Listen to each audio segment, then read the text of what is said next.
probably one of the most powerful women in Hollywood. And she made the real mistake of giving me her business card. Oh, boy. Oh, boy.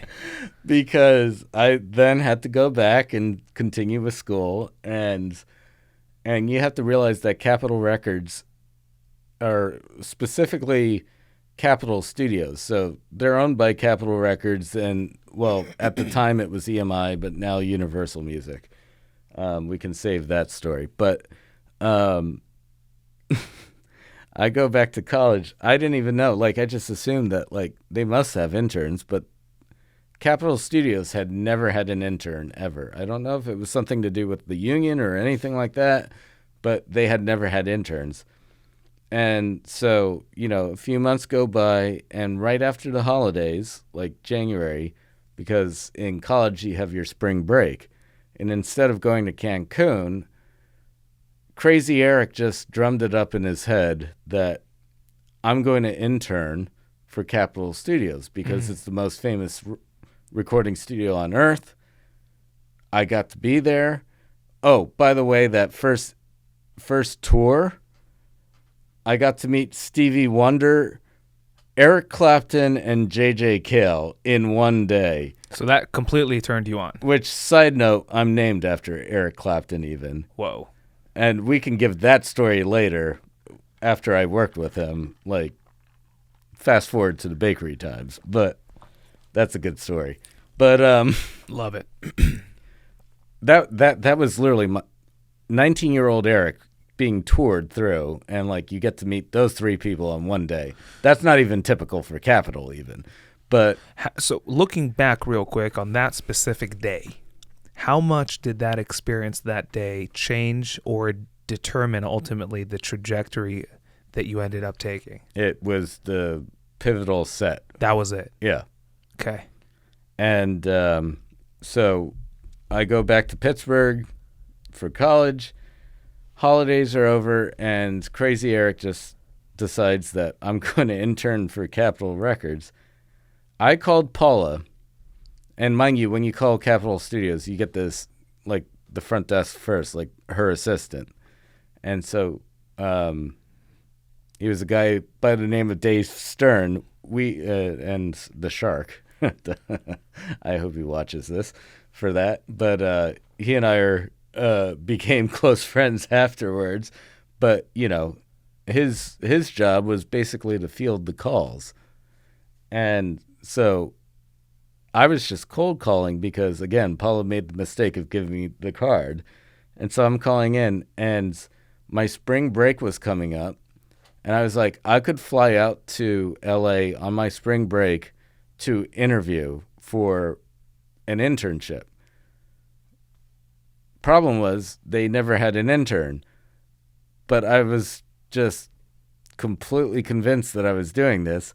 I called 3 times a day, 4 days in a row. So I know on the 12th call, finally, and I've heard the story from the other side, from Dave and Paula, where apparently on the 12th call, Dave went into her office and said, for the love of God, it's the kid again. Can you take the call? And that's when she took the call, and I was like, hi, Paula, we met over the summer, blah, blah, blah. This is what I'm doing.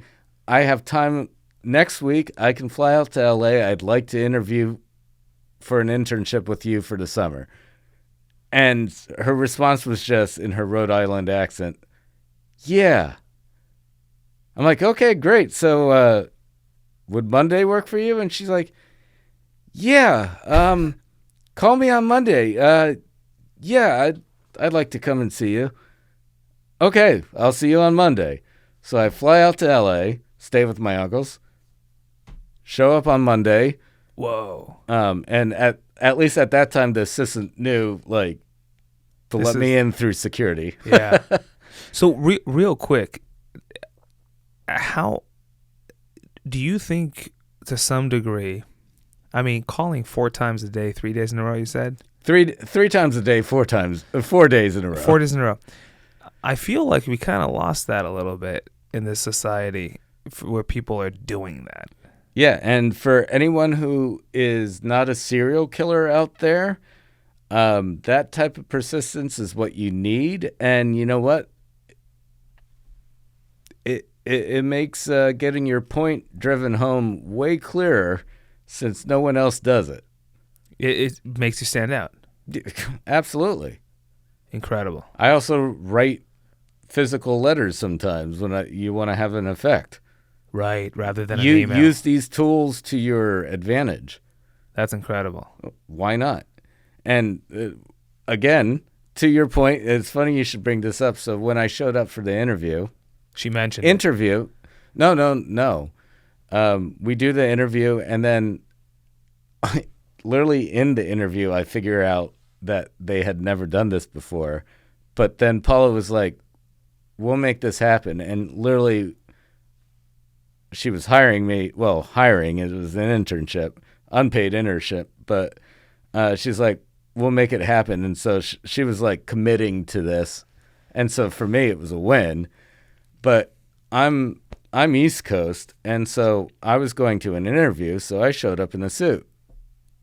And the best part, to your point about all these things that stand out and these little things that might not be, falling apart through and standing out and everything, probably one of the funniest things Paula had ever said to me in my life was one of the first, which was when she was still like baffled by this whole thing, but she was like, okay, I'm willing to make this work with you.